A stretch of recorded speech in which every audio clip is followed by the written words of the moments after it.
Buenas tardes Montalvo, buenas tardes Gus, buenas tardes auditorio.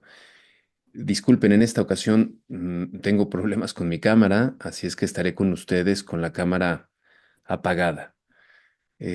Buenas tardes, ¿cómo están? ¿Cómo estás Montalvo? ¿Cómo estás Gus? Bien, muchas gracias, Jesús. No te preocupes por la cámara, pero te vamos a escuchar muy atentamente, eso sí, ¿eh? Gus querido, buenas tardes. Hola, ¿qué tal? Muy buenas tardes. Pues sí, nos das pie a poner toda la atención a tus argumentos, a tus preguntas, y aquí Muy estamos. bien, perfecto. Bueno, en esta ocasión nos reunimos para hablar sobre sobre la derecha en México y sobre la derecha en el mundo. Eh, yo he preparado unas cuantas preguntas que pueden servirnos para nuestra conversación, ¿no? Pero me parece que en esta coyuntura, pues lo natural tiene que ver con el triunfo de Trump en Estados Unidos y con el triunfo de Jorge Romero en la elección interna del PAN, ¿no? Sin embargo, como primer pregunta que les propongo para iniciar nuestra plática, sería, ¿qué piensan ustedes? ¿Qué es lo que inclina al electorado para votar en favor de la derecha, como fue el caso en Argentina o como fue el caso recientemente en Estados Unidos? ¿Qué es lo que inclina al electorado para votar en favor de la derecha? ¿Quién quiere comenzar? ¿Gus, Montalvo? ¿Quién comienza? Órale, Gus, aviéntate el primer tirito. Ok, es una pregunta muy buena, muy importante, porque también dice mucho de nosotros la respuesta, ¿no? Porque bien fácil sería decir, no, pues es que son unos ignorantes que viven se dejaron manipular por Trump, ¿no? Porque viven en condición muy precaria y él les promete hacer América grande otra vez, y entonces pues se dejaron alienar, ¿no? Por el líder carismático. Eso sería como lo más fácil, lo más inmediato que podríamos decir. Ah, pero si hacemos eso, estamos cayendo justamente en una posición que comete la derecha continuamente, ¿no? Que es ningunear a a los grupos sociales en la condición más baja de la población, ¿no? Que es mayoritariamente el electorado de Trump. Había un estudio de que por Kamala votaron las personas que tenían más estudios, y por Trump las que tenían menos estudios. Pero tampoco eso nos puede llevar a pensar que quienes tienen menos estudios formales saben menos de su país, ¿no? Porque entonces, ¿qué diríamos de el mismo pueblo de México, ¿no? Que vota mayoritariamente por la izquierda en este último tiempo. Pues sería muy fácil como contradecirnos, y además sería muy fácil caer en la posición que criticamos desde la izquierda, ¿no? Y ahí están las trampas que pone el populismo de derecha de Trump. Eh, Más bien hay que pensar la complejidad de la sociedad norteamericana y ah, las condiciones en las que han vivido durante muchísimo tiempo. Por ejemplo, en los estados que siempre son republicanos, Texas y Florida, ahí incluso el marco legal distingue ciudadanos de primera y de segunda. Ahí es normal que los afroamericanos y los latinos sean constantemente acechados por la policía. Ocurrió hace no mucho, hace unas cuantas semanas, con un jugador del equipo de fútbol americano, los Delfines de Miami. Iba un domingo él al partido y lo detienen. Y entonces, pues como es la misma ruta que siguen otros de sus compañeros, algunos de ellos blancos, porque este jugador es afroamericano, se bajan y le dicen a la policía, oiga, no, pues vamos a ir a jugar, y él es nuestro jugador estrella, ¿no? Aparte, creo que era de los mejores jugadores de ese equipo. Delfines de Miami. Y pues sí, con eso lo dejaron ir. Pero ¿y si no fuera una persona mediáticamente conocida? Pues pasa lo que pasa constantemente allá en Estados Unidos, ¿no? Entonces, tienen una normalidad muy compleja y dentro de esa complejidad está la penetración de los medios de comunicación como Fox, que son totalmente pro-Trump. Está la idea de, dicen los sociólogos o en filosofía política, el homo economicus, este ser individual que solo se preocupa por su propia bienestar económico de manera absolutamente individualista, de yo soy mi empresario, yo soy perfectamente autónomo, ¿no? Entonces viven ahí en Estados Unidos unos procesos de individualización, de economicismo de toda la vida pública, bastante fuerte, bastante grave, ¿no? Ahí en Estados Unidos, pues por cosas que acá son públicas, allá no, allá son privadas, ¿no? La educación, la salud. Entonces todo eso crean condiciones para que la comunidad se rompa. Entonces yo creo que ahí es donde está la clave. No se trata de que sean personas ignorantes, no se trata de que sean racistas porque el gen norteamericano es racista por naturaleza. No, más bien viven unas condiciones sociales que han individualizado, ultra individualizado su sociedad, que han permitido que la economía o el aspecto económico capitalista penetre en todos los ámbitos de la vida pública. Y entonces eso también es compatible, y ya con eso cierro, creo, con una idea de, ¿cómo decirlo?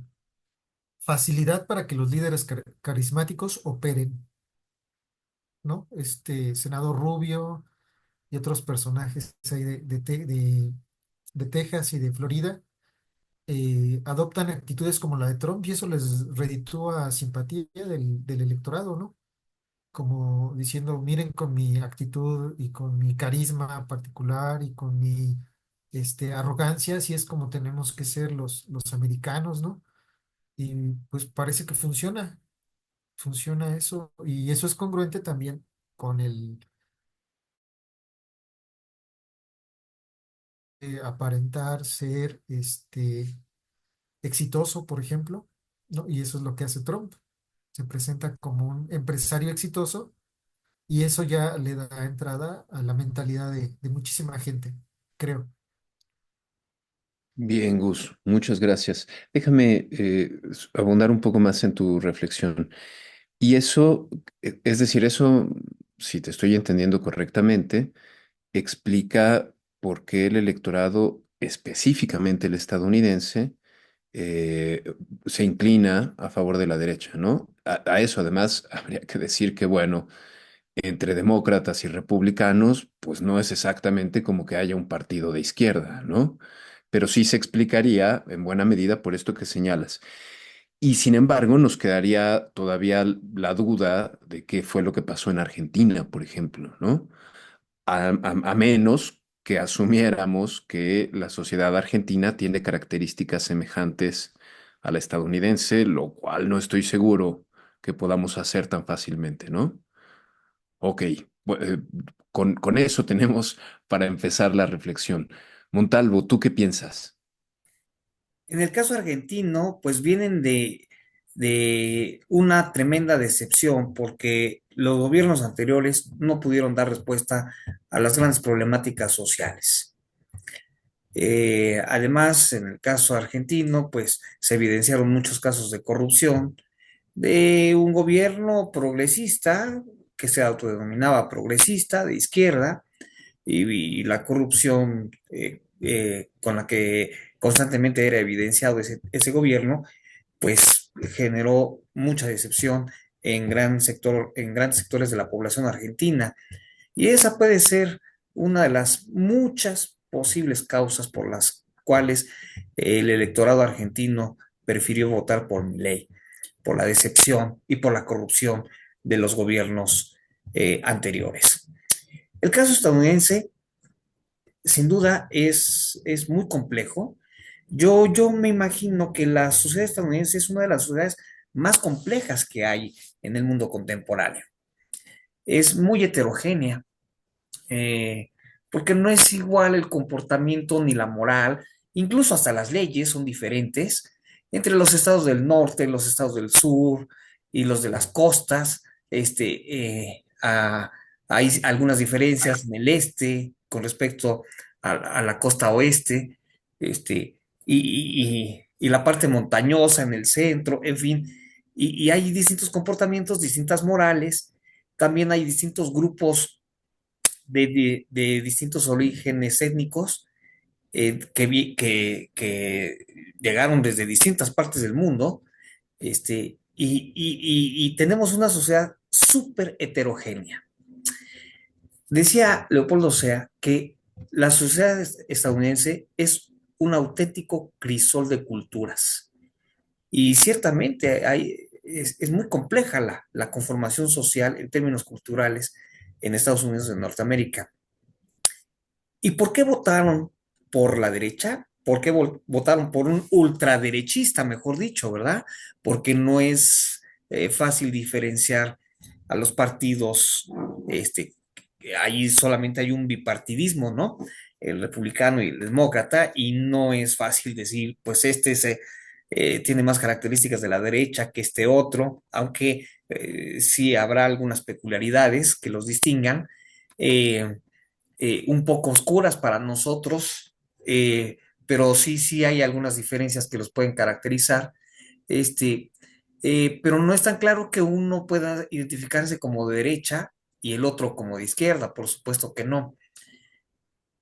Lo que sí podemos preguntar entonces es por qué votaron por un ultraderechista, ¿no? Este, híjole, pues tú, Gustavo, mencionaste algunas claves que podrían servirnos para interpretar por qué votaron por un ultraderechista. Ah, y no he visto yo datos estadísticos, y tengo la duda, tal vez ustedes tienen los datos. ¿Qué porcentaje del padrón electoral o similares acudieron a las urnas? ¿Tienen ese dato de casualidad?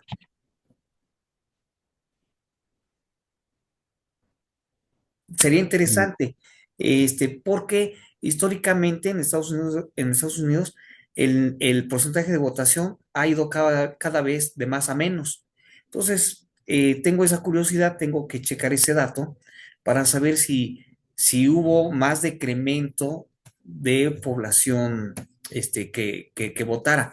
Lo que sí noto en pasadas elecciones en Estados Unidos de Norteamérica es que el nivel de participación ha sido cada vez menor, y, eh, y por lo mismo, pues la indiferencia que hay en algunos sectores de la población por uno u otro partido o por la participación en este tipo de ejercicios democráticos eh, para elegir a quién presidiría el país, es cada vez más indiferente, ¿no? Hay cada vez más indiferencia, hay cada vez menos involucramiento, cada vez menos participación.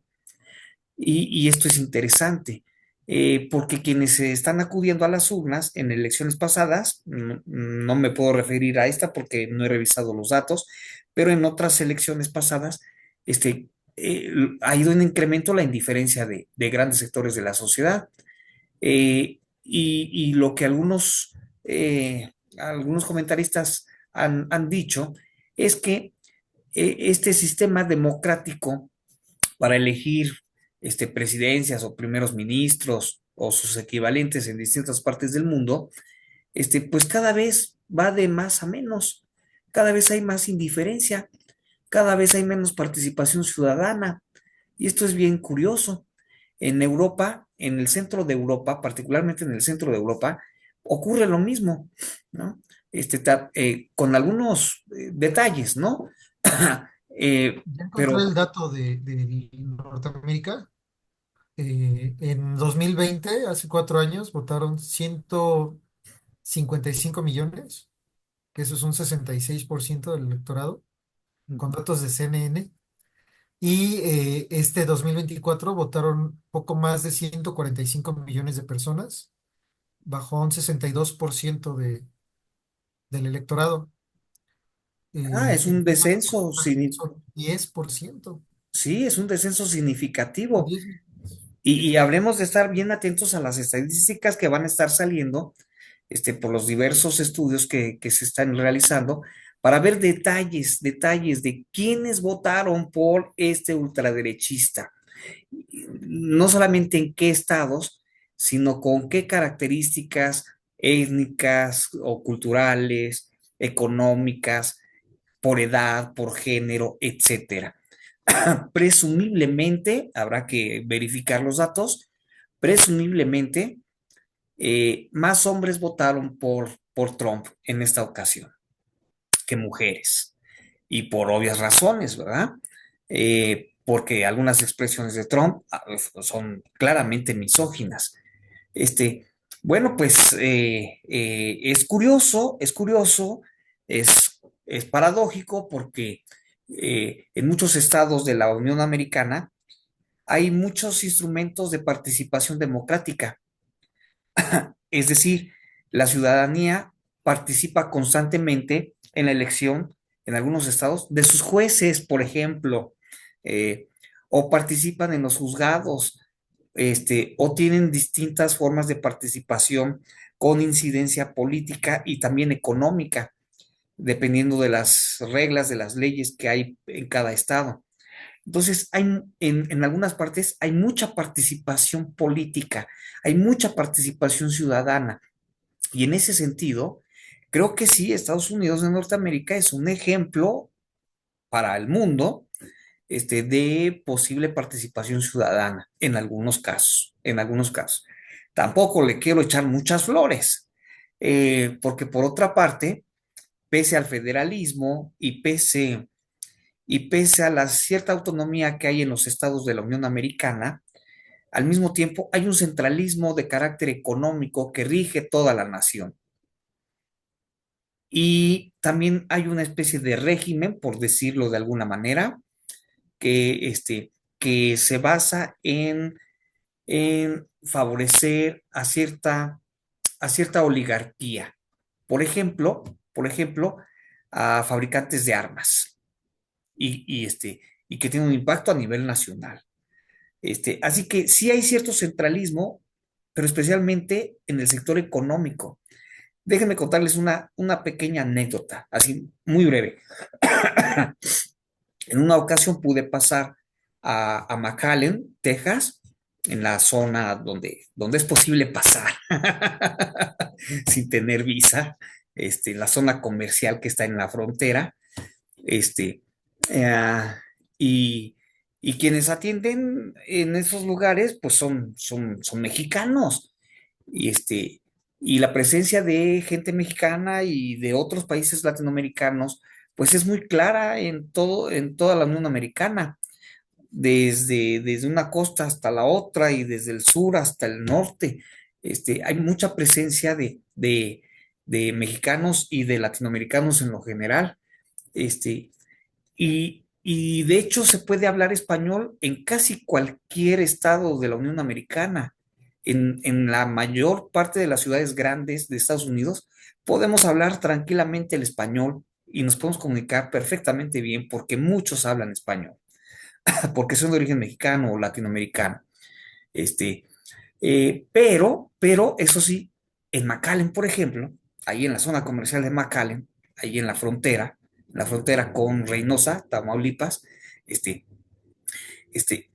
este, podemos hablar en español, podemos tener conversaciones, podemos tener algún tipo de intercambio cultural, etcétera, etcétera, etcétera, pero todo aspecto comercial, todo asunto comercial se hace en dólares.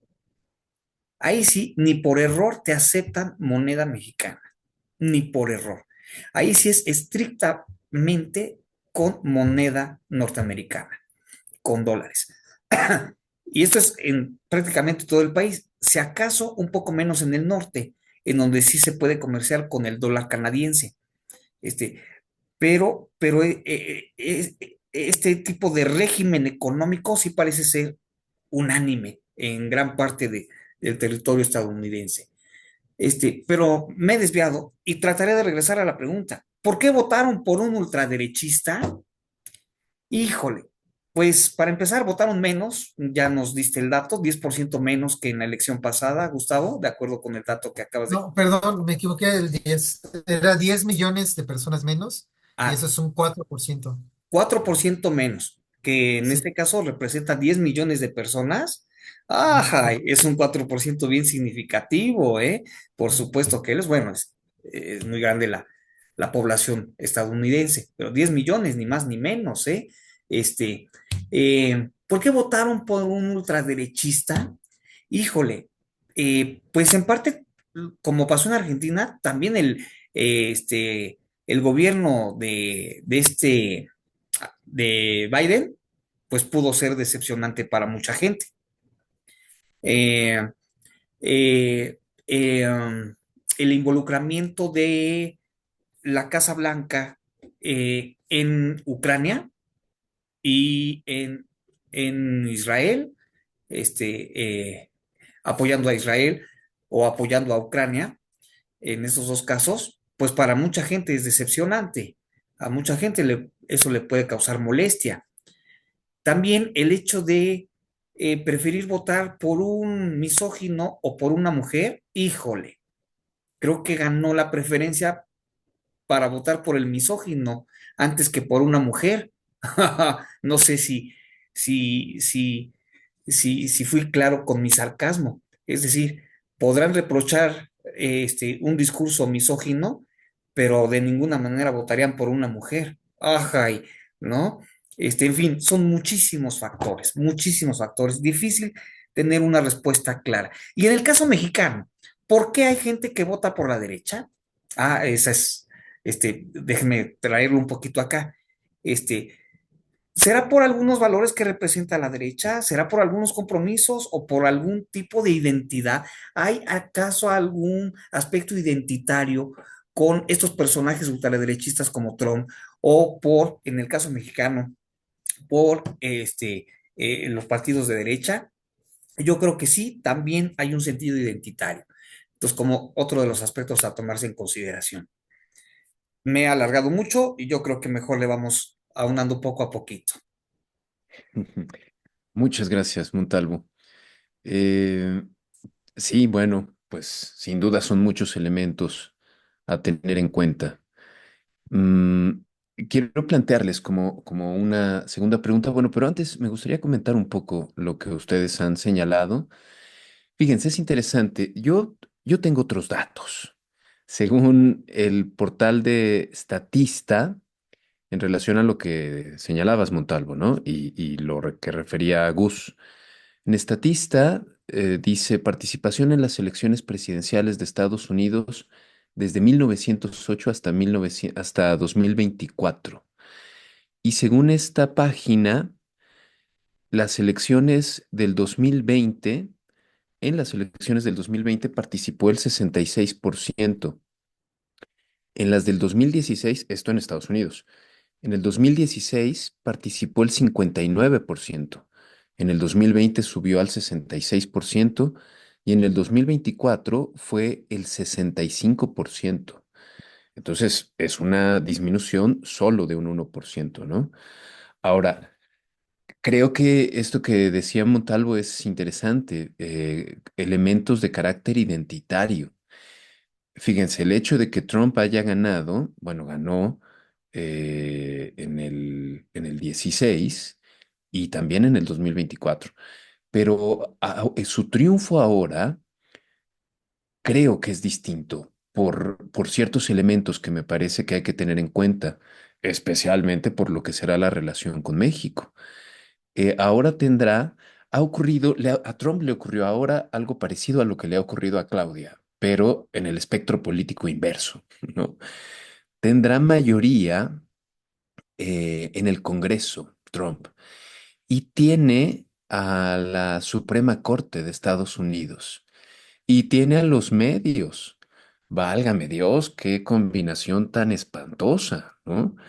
Y yo creo que es cierto, yo creo que ahí hay elementos de carácter identitarios terribles. O sea, cuando Montalvo nos hace su comentario sarcástico y además lo remacha diciendo, fui sarcástico, fui sarcástico.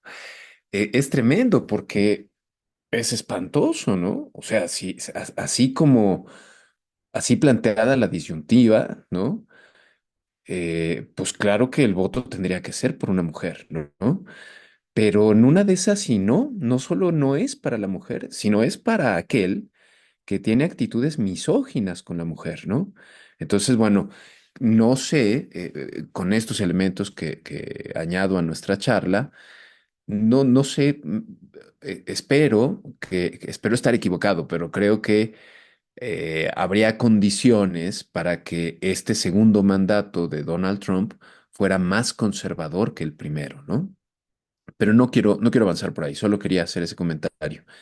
Ahora me gustaría preguntarles, les pongo una pequeña introducción. Creo que en México ha ocurrido lo inverso. Creo que, bueno, pues Claudia ganó por más del doble de votos a Xóchitl Gálvez. 285 de los 300 distritos electorales, mayoría en la Cámara de Diputados, mayoría en el Senado, ¿no?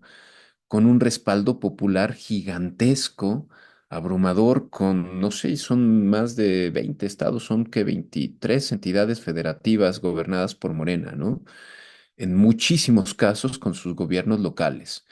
O sea, me parece que es un gobierno con mucho respaldo. Por todo ello, eh, me parece, me gustaría saber su opinión respecto a esta pregunta. ¿Cuáles son, si los hay, los espacios que le quedan a la derecha en México? ¿Cuáles serían esos espacios? Porque casi creo que los ha perdido todos, pero me gustaría escuchar su opinión, colegas y amigos. Gus, Bueno, la Comisión Nacional de Derechos Humanos no es un espacio que haya podido conquistar la derecha. Ahorita es el debate del momento, ¿no? Porque se quedó Rosario Ibarra de Piedra. Creo que es un mal menor que está tomando este eh, el partido en el gobierno desde las cámaras, la de senadores especialmente. Podría haberse convertido la Comisión Nacional de Derechos Humanos en lo mismo que otras instancias, ¿no? Con otro tipo de una Margarita Ríos Farjad o tipo de personaje como este, que haya entrado, que pudo haber entrado como que desde la izquierda y de pronto hubiera tomado otras actitudes, ¿no? Y por lo menos se sabe que con Rosario eh, Piedra Ibarra eso no va a ocurrir, o eso se espera. Eh, ¿Qué espacios le quedan? Creo que los mediáticos, ¿no? Todavía tiene todos los medios. Ciro está que se va y no se ha ido. Eh, Creo que no hay condiciones para que los consorcios mediáticos puedan adoptar una perspectiva diferente, en la medida en que todavía hay mucho que combatir en la 4T contra los grandes beneficiarios del sistema del régimen anterior, ¿no? Por ejemplo, ahorita está lo de la comida chatarra, entonces hay inmensos intereses económicos que se pueden tocar ahí sacando las papitas y los chicharrones de las escuelas. Eh, Todavía no está todo resuelto en materia de salud, tampoco. Eh, eh, eh, Todavía está en el gobierno de Peña Nieto para empresas energéticas, que no es mucho y durante el gobierno del Obrador, pues, es todavía de interés económico, en donde la derecha se puede montar y su mayor aliado no está en ninguna institución. Y, y Sí, se paró la eso diría grabación. por pronto, y creo que el presidente nuevo del PAN, incluso en los modos de hablar es lo mismo que Marco Cortés, ¿no? La única diferencia es que seguramente tiene más departamentos, ¿no? Seguramente, seguramente. Gracias, Gus. Gracias. Montalvo, querido, ¿tú cómo lo ves? Pues no, no encuentro yo más espacios que los que ya anunciaste, Gustavo. Ah, eh, eh, pero me recordaste a Michel Foucault. Michel Foucault, que es un gran estudioso sobre el concepto de poder, ¿no? Y dice, en todo espacio se ejerce poder y no es posible que sea de otra manera. Tú- Entonces, la pregunta que hiciste, Jesús, es bastante pertinente. ¿Qué espacios le quedan a la derecha en México? Mencionaste algunos y no sé si mencionaste algunas asociaciones de empresarios, algunas de las famosas cámaras estas de empresarios, ¿no? Con Camín y con Can, quién no sabe qué, ¿no? De patrones, ¿no? O sea, todavía en el mediados del siglo XX, no, ni empresarios, patrones. Ah, sí, sí, sí, tal cual, ¿verdad? Sí, es cierto. O este grupo que se llamaba Hombres de Negocios, ¿no? Este, son los espacios que le han sido propios a la derecha mexicana, desde hace mucho tiempo. Eh, y también les queda un poco el campo religioso, en donde sí pueden tener cierta influencia, especialmente en las zonas del país en donde hay eh, rompimiento del tejido social. Ha habido un fortalecimiento de algunas iglesias y no necesariamente la católica. Creo que esos son espacios que la derecha está aprovechando. Eh, Así que ese es uno de los pasos que puedo agregar. Otro de los espacios, híjole, eh, ah, ah, pues está en el medio intelectual. Mm, Tú, Gustavo, mencionaste por ahí, mencionaste los medios de comunicación que en su gran medida pues están bajo el dominio de la derecha mexicana. Y en esos medios, pues hay algunas personas que se hacen llamar a sí mismas como intelectuales, ¿no? Este, mm, pero yo creo que sí, yo creo que sí hay desde académicos, investigadores en distintas instituciones educativas del país, en la UNAM, por ejemplo, que son de derecha. Es más, yo me atrevería a decir que una parte significativa aquí en la UNAM, en el centro del país, en la UNAM, está siendo ocupada por la derecha. Este, entonces, algunos sectores intelectuales en la academia, me parece que están siendo ocupados y que no están dispuestos a dejar, porque todo espacio donde se ejerce poder, se ejerce, dice Foucault, y todavía son los resquicios de poder que tiene la derecha en México. Y se nos desconectó nuestro querido Jesús. Espero que se pueda reintegrar en cualquier instante. Pues déjame aventarte un tirabuzón, querido Gustavo. Quizá Adelante. sea este un buen momento para detenernos y definir.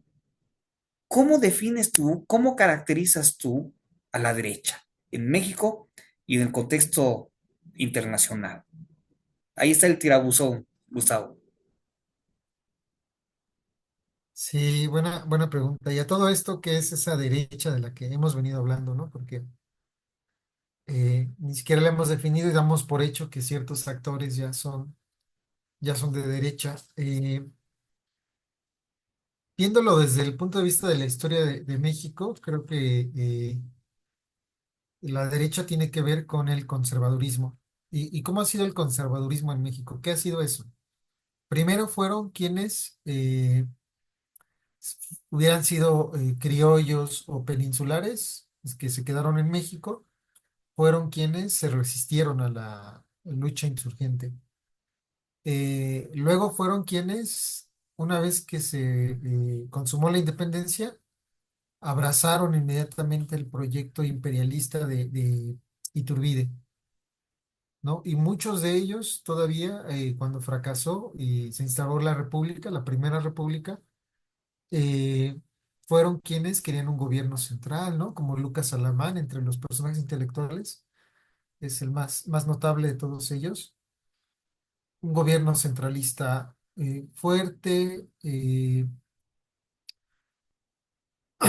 pocas leyes, mucha autoridad, eh, poca distribución de la riqueza, ¿no? Que todo quedara más o menos como estaba antes de la independencia. No había posibilidad de mayor crecimiento social, olvido de los pueblos indígenas, ¿no? Sometimiento incluso de los pueblos indígenas. Luego, conforme fue corriendo el 19, pues los conservadores adoptaron ese término de conservador. Fueron quienes apoyaron a este supremo poder conservador también, que traían a Santana, lo corrían, lo volvían a traer. Ya en tiempos de Juárez fueron los que trajeron a Maximiliano, ¿no? Miramón, por ejemplo. Eh, Después, los conservadores adoptaron los modos de Porfirio Díaz, ¿no? Si Porfirio Díaz pudo tener éxito al centralizar el poder en su figura, fue en buena medida por un grupo conservador de la política y el poder económico en México, ¿no? Incluso el poder judicial ya en ese tiempo, ¿no? Porque se pudo reformar y reformar y reformar la Constitución para que Díaz se religiera una y otra vez. Pues por todo el poder conservador que estaba en la cúpula, ¿no? En la élite. Digamos que poder conservador y derechoso de México también se relaciona con la oligarquía, ¿no? Pues la derecha es un poder que proviene principalmente desde arriba, desde una oligarquía, un grupo de poder económico, interés de clase alta, político también.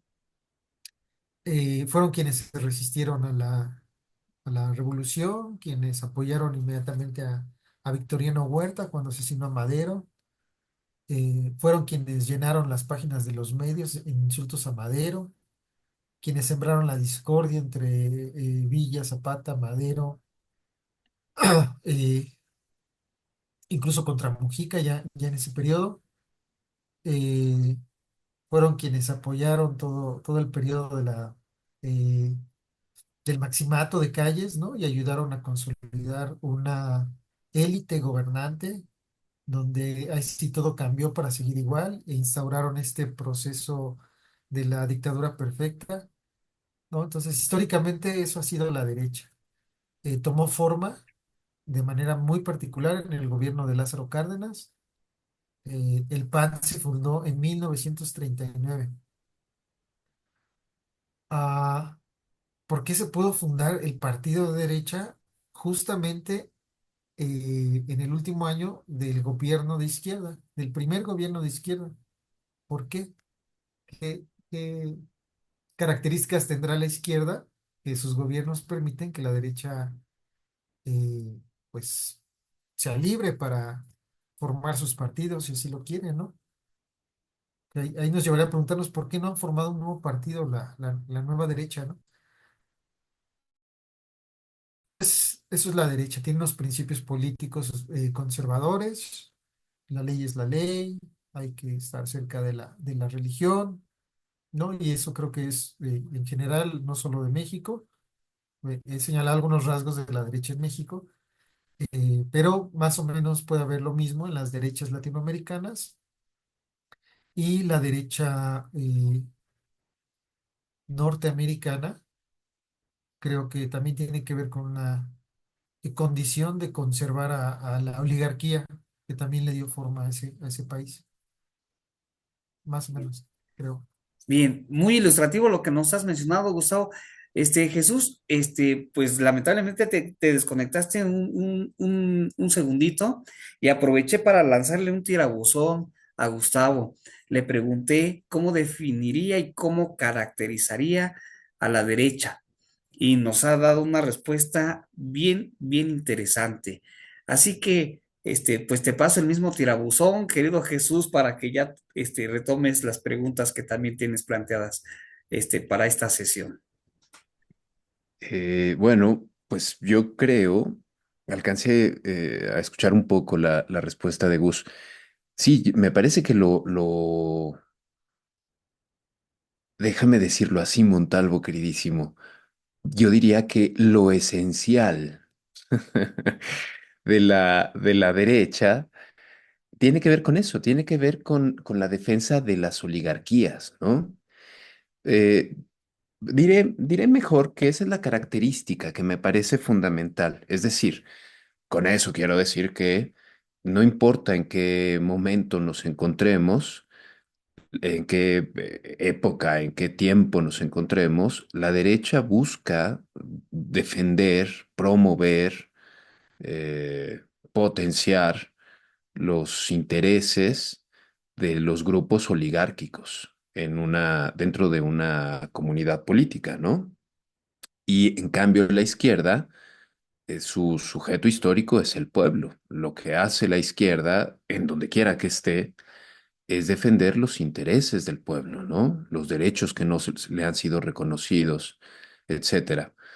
Eh, lo último que alcancé a escuchar de Gus, fíjense, me parece bien interesante porque yo creo que el mejor momento de la Revolución Mexicana se da con el gobierno del general Cárdenas, pero el cardenismo se acaba con él, o sea, no, el general Cárdenas no, a pesar de todos sus aciertos, que fueron muchos, que fue un gran presidente, probablemente el mejor en el siglo XX en México, no pudo, eso es lo que yo pienso, no pudo continuar con su proyecto político. O sea, la reacción se agrupó más exitosamente en el 40 que en el 2024, ¿no? Tan exitosamente en el 40 que él mismo, el propio general, tuvo que decirle a Mújica, lo siento amigo, pero no. Y entonces optó por otra alternativa. En cambio, en el 2024, ese me parece que es uno de los aciertos más fuertes, más notables de AMLO. O sea, AMLO consigue hacer un gobierno tan bueno en opinión del pueblo, naturalmente, y claro que era detestado por la oligarquía mexicana, pero en opinión del pueblo es un gobierno tan bueno que consigue una sucesión en favor del movimiento de izquierda, ¿no? Que ahora encabeza Claudia Sheinbaum. Y además, AMLO sabe manejar símbolos, pues, ¿no? Cuando le da el bastón de mando a Claudia Sheinbaum, pero qué mensaje tan claro para el pueblo de México de que, bueno, si esto les ha parecido que es lo adecuado, lo que el país necesita, pues la opción es esta, ¿no? Me parece que va por ahí, queridísimo Montalvo. Ahora, retomo las preguntas, si me lo permiten. Una última, porque además estamos casi sobre el tiempo. Eh, ¿Qué nos dice el triunfo de Trump en Estados Unidos y qué nos dice el triunfo de Jorge Romero en el PAN? Y déjenme adelantarles mi punto de vista sobre estas cuestiones. Me parece, no sé, me parece, ¿qué digo? Pues como hasta una especie de broma, digamos, ¿no? Porque el triunfo de Trump, bueno, pues se vuelve presidente de los Estados Unidos.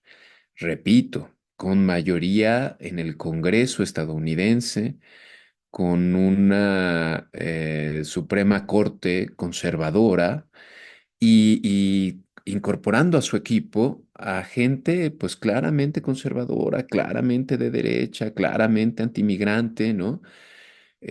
A empresarios como Elon Musk. O sea, en serio que suena como la tiendita de los horrores, pues, ¿no? Suena feo. Y creo que es una cuestión identitaria. Creo que tienes toda la razón, Montalvo, cuando señalas ese elemento. Porque me parece que al final eh, los estadounidenses, estoy pensando en los anglosajones, es como si sintieran, de algún modo, que tienen carta blanca, ¿no? Que sí está permitido, que cómo no, que hay que decir que, pues que no se quiere a los migrantes, que son malos hombres, que son delincuentes, que... Y lo mismo con las otras minorías. O sea, es como si amplios sectores de la población estadounidense, creo que es a lo que pueden ser inducidos con un gobierno con estas características, a decir, sí, yo estaba en lo cierto, yo estaba en lo correcto, y voy a sacar sin ningún pudor mi clasismo, mi racismo, mi sexismo, ¿no? Entonces, bueno, eso me parece terrible. Pero por lo que respecta al PAN, eso me parece cómico, ¿no? O sea, es como decir, bueno, el triunfo de Jorge Romero en el PAN, pues es eso, es en el PAN. O sea, no es en la presidencia de la República, no es en el Congreso de la Unión, no es en la Ciudad de México.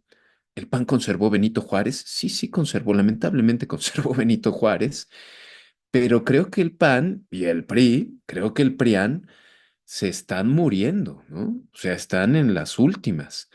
Y Jorge Romero conquista la dirigencia del PAN en un proceso que algunos panistas dicen que no les parece que haya sido eh, decente, legítimo, legal, ¿no? Es decir, con irregularidades. Entonces creo que el triunfo de Jorge Romero, pues es lo que muestra es la fuerza del cártel inmobiliario hacia adentro del propio PAN, pero creo que eso no tiene un impacto real en la sociedad mexicana. Eso es lo que espero, ¿no? Quizá es más mi ilusión. Les dejo las preguntas para que ustedes desarrollen sus respuestas. Gus, querido, Sí, creo que es bien ilustrativo de la derecha, porque todo el tiempo dijeron, ¿no? Que Trump era como AMLO, o AMLO era como Trump, para atacar a AMLO. Y entonces, si ese fuera el caso, pues estarían muy molestos que hubiera ganado Trump, ¿no?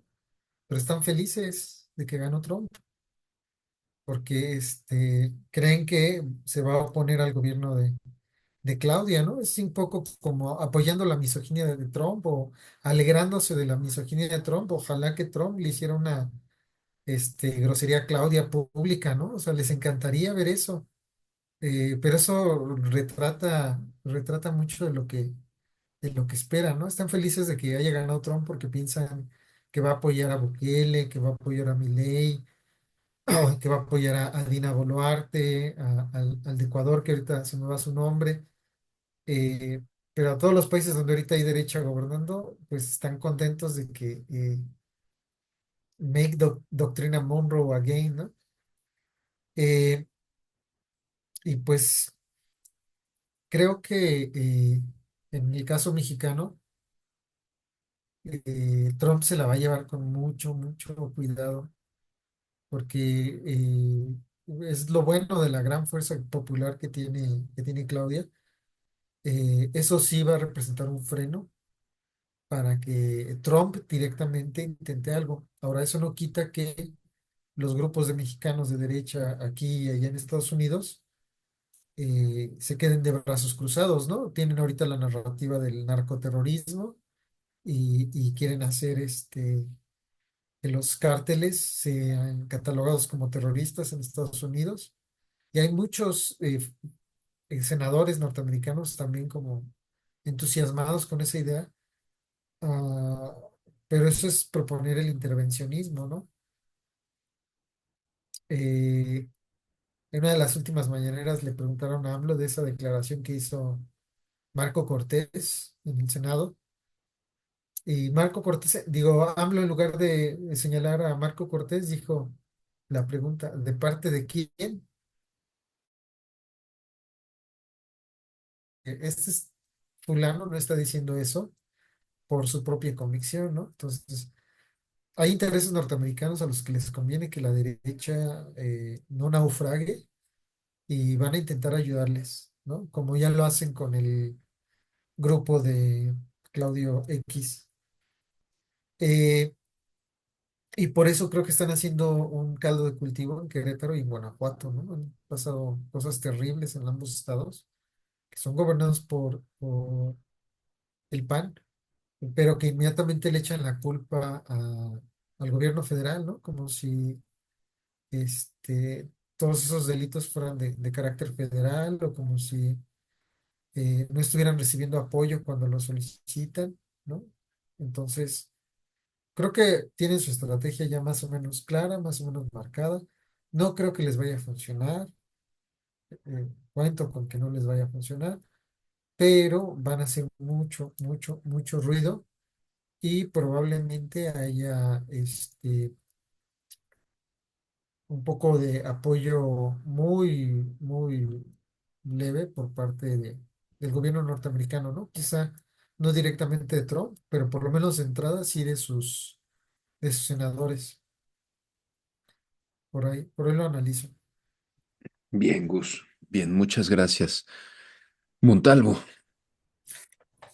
¿Qué nos dice el triunfo de Trump? En mi opinión, pues es una oportunidad para cohesionarnos y para mm, hacer valer cierto nacionalismo que no tiene que ser chauvinista y que no tiene que ser al estilo europeo, sino un nacionalismo que defienda nuestra, sí, nuestra soberanía, pero especialmente nuestra autonomía frente a Estados Unidos de Norteamérica. Eso es lo que a mí me dice el triunfo de Trump, que es una oportunidad brillante para nosotros para cohesionarnos social y políticamente.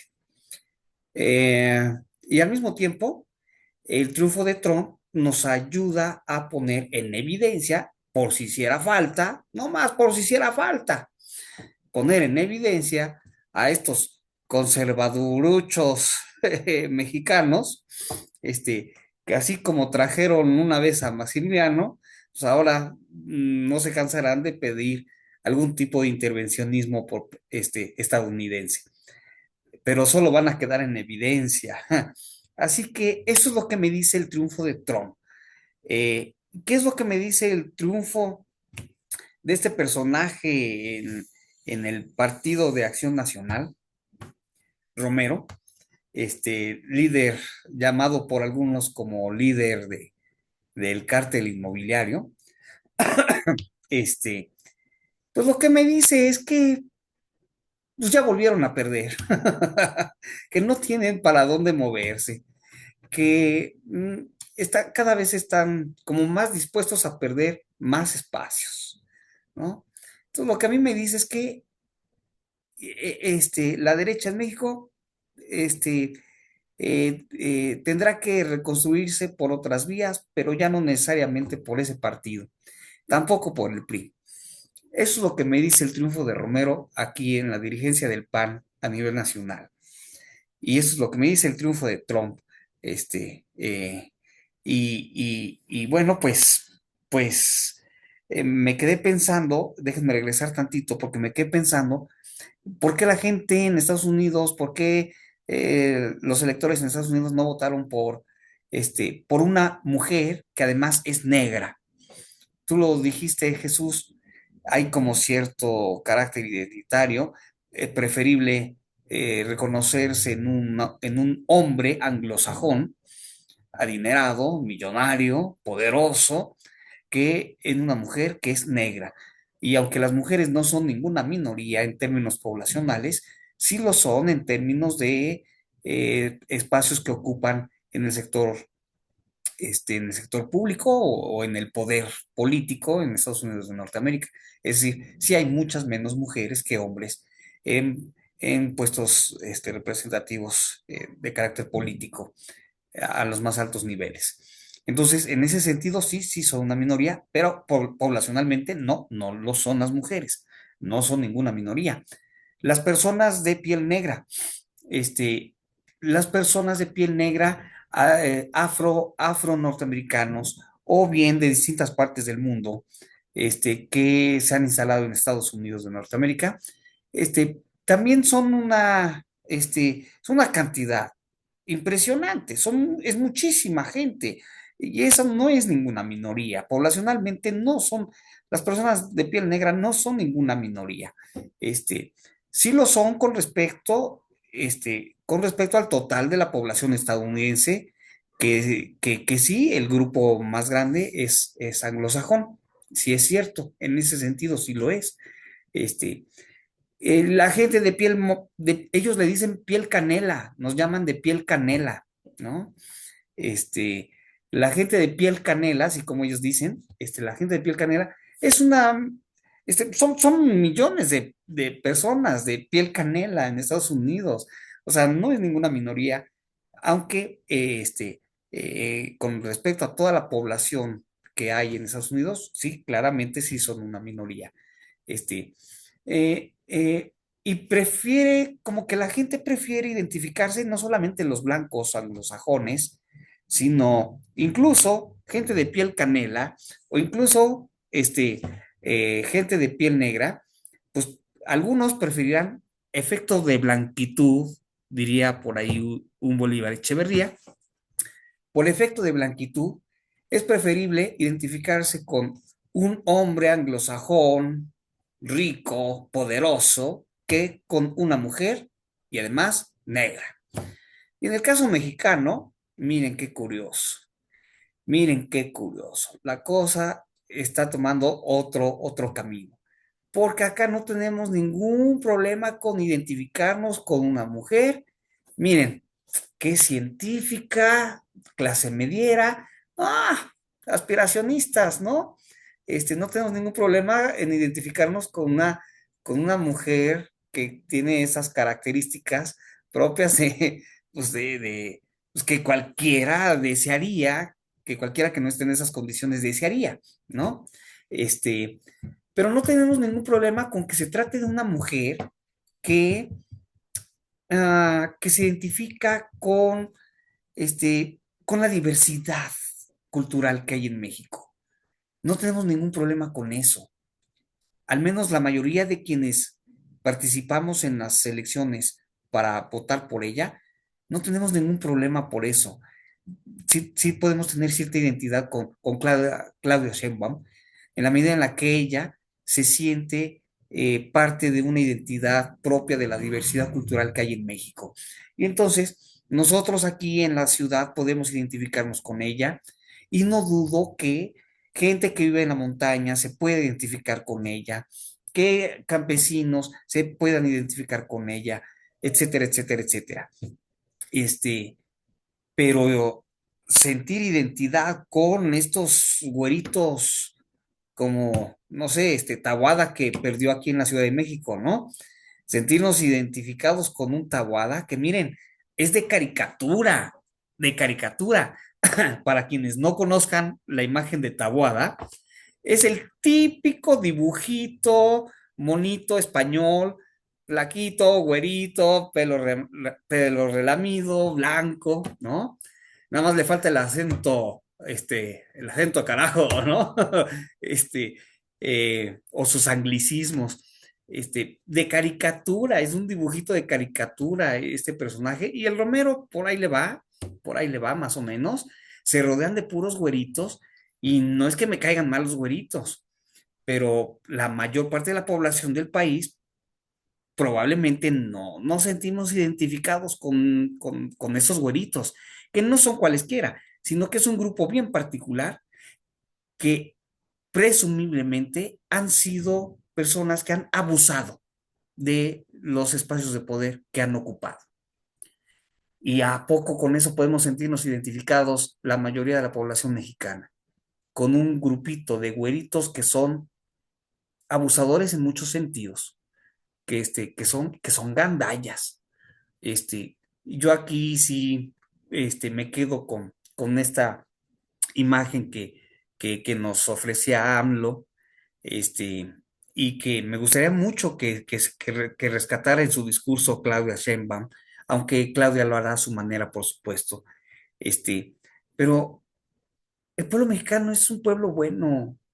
O sea, yo te veo a ti, Gustavo, y tú no eres un gandalla. Yo te veo a ti, Jesús, y no te veo a ti como un gandalla.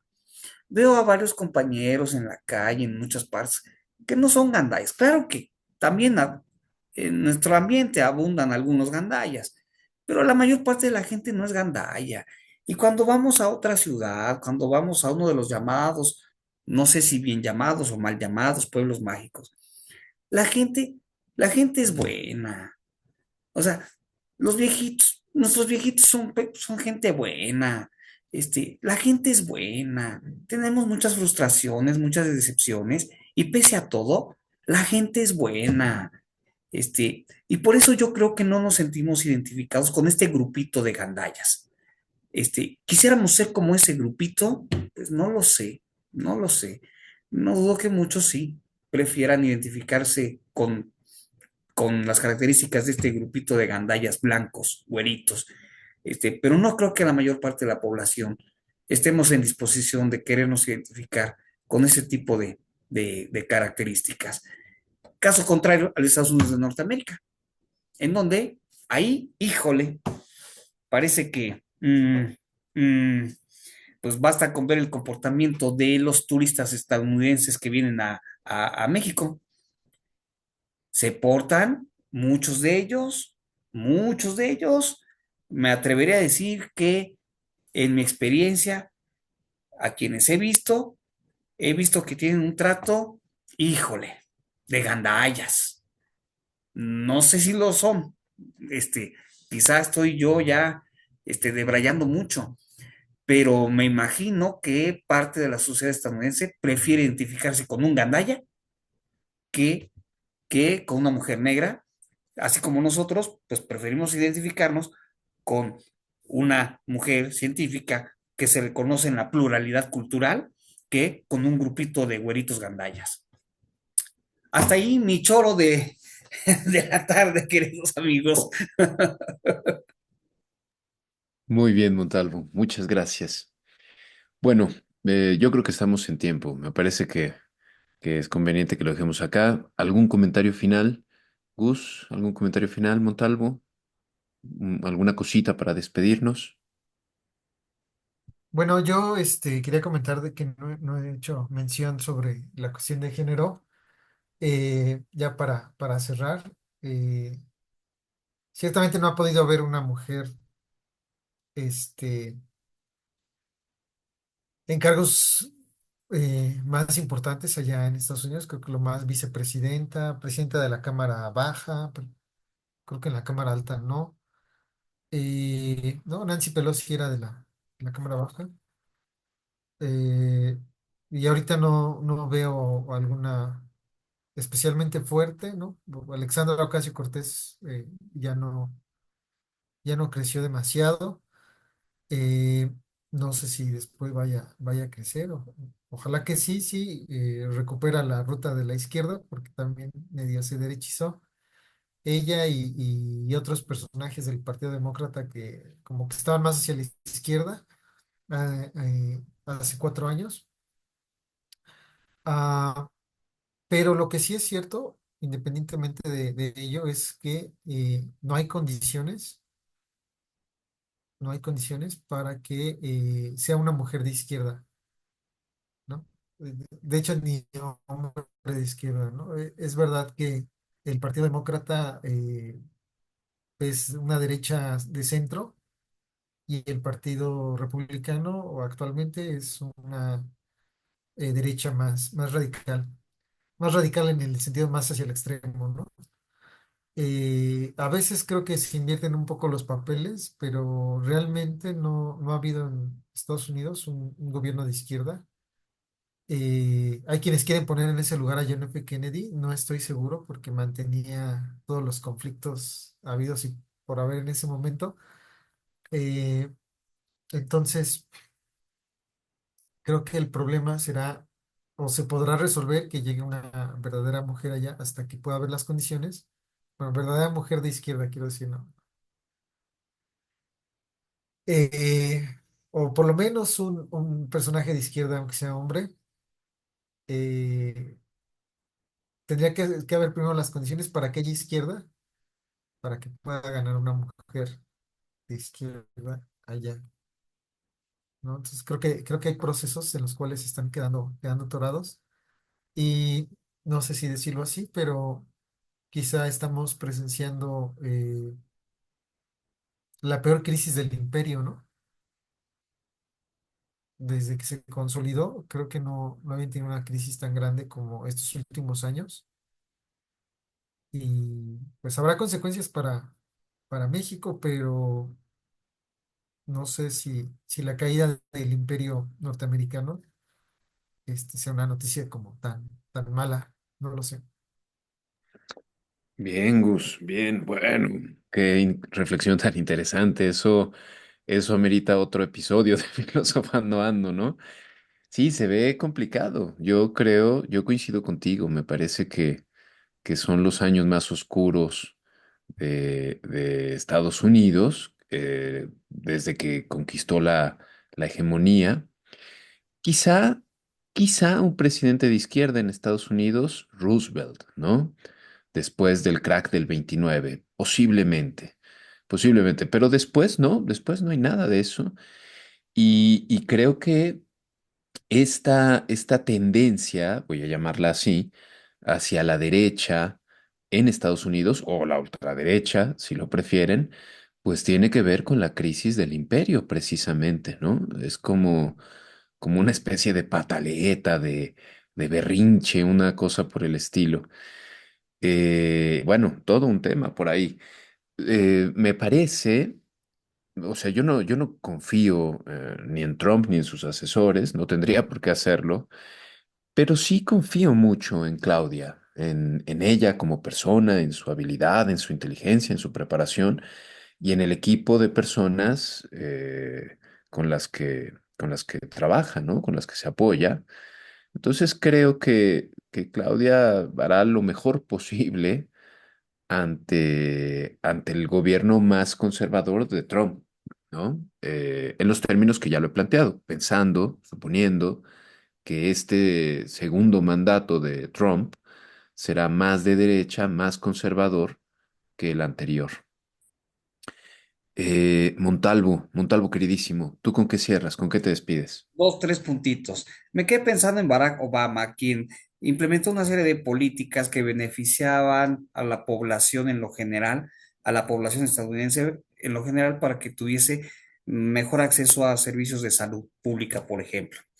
Entonces, algunas medidas de Barack Obama podrían sugerirnos que la actuación de Barack Obama podríamos identificarla como un poco más movido hacia la izquierda, ¿no? Medida que, por ejemplo, canceló Trump en su primer periodo de gobierno. Este, Cierro ese punto. Y como no hay espacio de poder en donde no se ejerza, decía Michel Foucault, ¿verdad? Este, si es cierto que el imperio se está rompiendo, ¿quién va a ocupar el espacio? ¿Eh?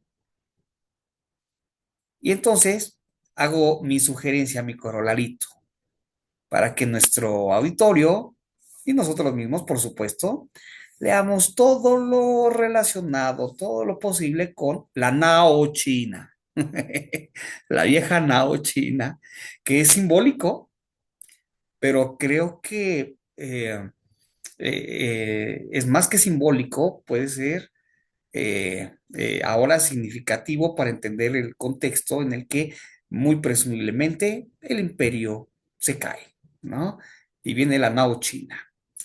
Y un tercer punto, la siguiente semana es la semana de la filosofía, así que no podemos no tener programa de filosofando ando porque es la semana de la filosofía.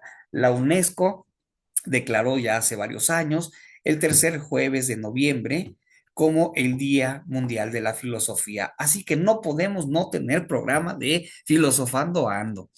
Y hay muchos eventos de carácter, pues, filosófico o para, este, eh, pues, difundir el conocimiento filosófico en muchas partes, especialmente en las instituciones educativas, en casi cualquier universidad donde hay filosofía.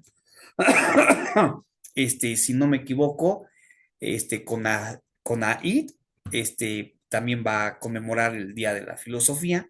Y, y esto coincide, bueno, no es ninguna coincidencia, así fue planeado, así fue buscado, así fue construido. Se cumplen 100 años de la Facultad de Filosofía y Letras de la UNAM. Y desde hace ya algunos meses, pues se ha venido conmemorando los 100 años de la facultad con un concierto de la of UNAM que ofrecieron a estudiantes, a docentes, a funcionarios de la facultad. Por cierto, el concierto que organizó la of UNAM, fue hace, no sé, hace como 2 meses ya, y tocaron para abrir, una pieza de Nietzsche, a propósito, ¿verdad? A propósito. Y en el marco de la conmemoración de los 100 años de la Facultad de Filosofía y Letras, la próxima semana hay un coloquio de filosofía mexicana, por lo que les hago una atenta invitación para que se acerquen, para que, si tienen chance, en nuestro auditorio, vayan a la Facultad de Filosofía y Letras, allá en Ciudad Universitaria, y se hace, son 2 días, 3 días de jornadas completas de un coloquio de filosofía mexicana, en donde vamos a estar platicando, este, ando ahí de chismoso, y por eso el anuncio, ustedes disculpen, vamos a estar platicando sobre filosofía mexicana, por supuesto, ¿sí? Y muchas de las cosas que aquí planteamos, pues ahí se desarrollan, claro, con otras características, de otro modo, por supuesto, y pues hago la atenta invitación para que se acerquen a la Facultad de Filosofía y Letras, a la conmemoración de los 100 años de la Facultad de Filosofía y particularmente al coloquio de Filosofía Mexicana por los 100 años de la facultad. Este, pues esos son mis coraloritos. Muchas gracias. Muy bien, pues muchísimas gracias, Montalvo. Muchas gracias, Gus. Siempre muy, muy interesante escucharlos y conversar con ustedes. Muchas gracias a nuestro auditorio y nos vemos la próxima semana. Gracias. Chao, chao. Bye.